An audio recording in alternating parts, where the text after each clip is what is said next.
30 years. That's how long one channel on a ranch in New Mexico sat bone dry between wet seasons. No moisture, no grass, no movement.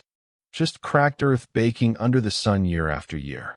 Then somebody spent a weekend placing rocks across it. Loose stones, no mortar, no machinery, zero cost. 2 storms later, that drainage path was running again. Vegetation came back without planting a single seed. The land healed itself once the runoff stopped leaving. Locals call it a check dam. One Saturday of work, decades of damage reversed. Tell me where you're watching from today. Dry land doesn't start dry.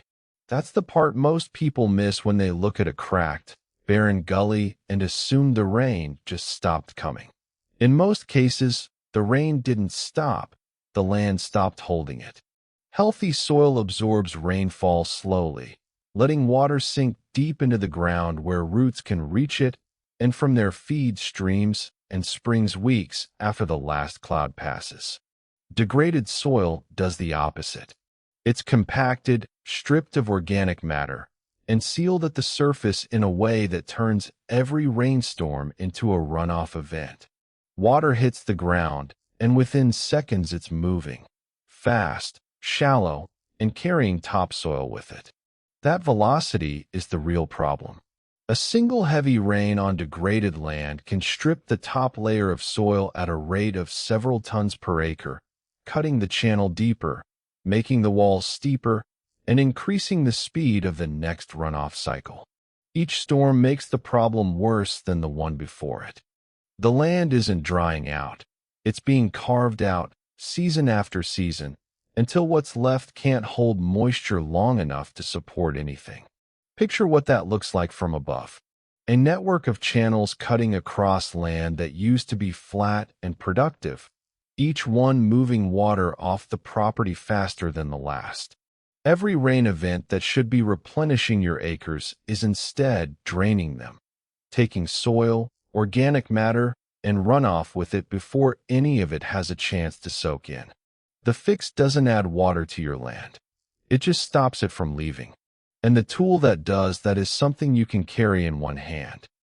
New Mexico wasn't a one-off. Across the American Southwest, land restoration crews have been placing loose rock check dams in degraded gullies since the 1980s, tracking what happens to water tables, vegetation, and soil depth over the following seasons. The results show up fast enough to measure within a single year.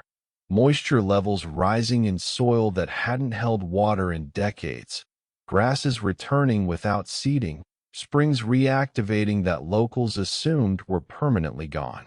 India took the same approach at a larger scale. In Rajasthan, one of the driest regions on the subcontinent, communities rebuilt collapsed water systems using nothing but rocks placed across seasonal drainage channels. Villages that had been hauling water from miles away started drawing from wells that hadn't produced in living memory. The turnaround in some verified cases ran less than 3 full rain cycles from first rock placement to functioning water source. Before we go further, hit subscribe if you've got dry land you've written off as a permanent problem. What's coming next changes that calculation completely, and there's more where this came from. Africa added another layer of proof. The Sahel region, the strip of land sitting at the edge of the Sahara where deserts were actively expanding, saw recorded land recovery using a technique called farmer-managed natural regeneration, which combined rock barriers with minimal intervention. Satellite images taken years apart show green returning to ground that global climate models had written off entirely.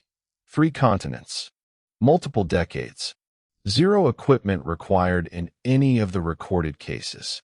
The next part breaks down exactly how to build one on your own land, and why the stones don't even need to be shaped, cut, or sourced from anywhere other than the ground beneath your feet. Building a check dam starts with finding the right spot. Walk your dry channel from the top down and look for natural pinch points, places where the drainage path narrows between 2 banks. Those narrow points are where a rock barrier does the most work with the least material. Water moving through a tight channel is moving fast and concentrated. A barrier placed there slows the whole flow, not just part of it. Stones don't need to be large. Fist-sized to head-sized rocks work best for a basic check dam.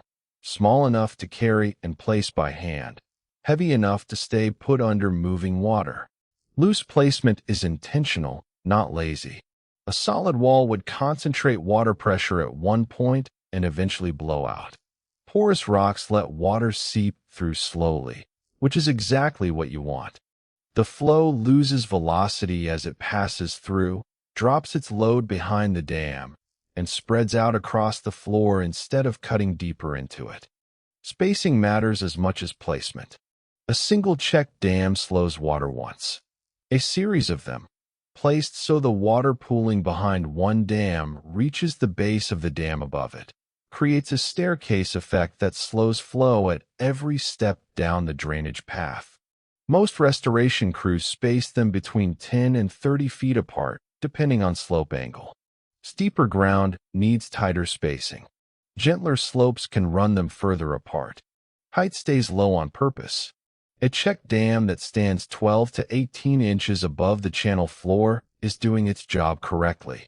Taller structures redirect water around the sides instead of through them, which undermines the whole design and risks cutting new erosion channels along the banks. Keep it low, keep it loose, keep it porous. What happens behind that barrier after the first rain is where the proof sits. Material carried by fast-moving water drops out the moment velocity drops. That buildup accumulates behind the dam, raising the channel floor, flattening the gradient, and creating a growing patch of deep, damp soil in a place that was cracked and bare the season before. Vegetation roots into that deposit naturally, no planting required. Roots hold the accumulation in place. The dam gets stronger with every rain cycle as the material behind it compacts. That's why the New Mexico Channel came back. 30 years of erosion got reversed not by adding anything to the land, but by slowing what was already moving across it. The water was always there. The rocks just gave it somewhere to stop. That first rain after your check dams go in changes everything you thought you knew about that piece of land. Water that used to race through the channel in minutes slows down, spreads out, and disappears into the ground instead of running off the property. The floor stays visibly damp days after the storm passes. That's not a small change. That's the beginning of a completely different water cycle on ground you'd written off. Second season is where it gets harder to ignore. Grasses show up in the accumulated material behind the lowest dams first, then work their way up as each barrier builds its own patch of deep, wet soil. Nobody planted them. Seeds carried in by wind and water find the only soft, hydrated ground available and take hold.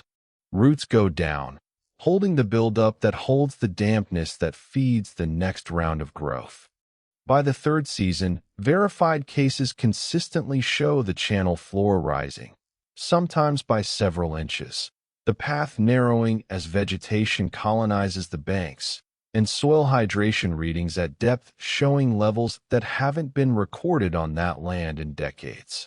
Springs that fed from that watershed start showing flow again. Seasonal streams that locals remember from childhood begin running water in months they've been dry for 20 years. Think about what that means for your land specifically. Every dry drainage path on your property is actively removing water, soil, and value from your acres every time it rains. Slow that flow down and everything reverses. Moisture stays, soil builds, vegetation returns, and the ground starts producing without any input from you. The New Mexico Channel didn't need more rain. It just needed the water it already had to stop leaving. That dry channel on your property isn't a permanent condition. It's a drainage problem with a weekend fix. Loose rocks, right placement, first rain, and decades of damage starts reversing itself. Subscribe for more forgotten methods that work with your land instead of against it. The water was always there.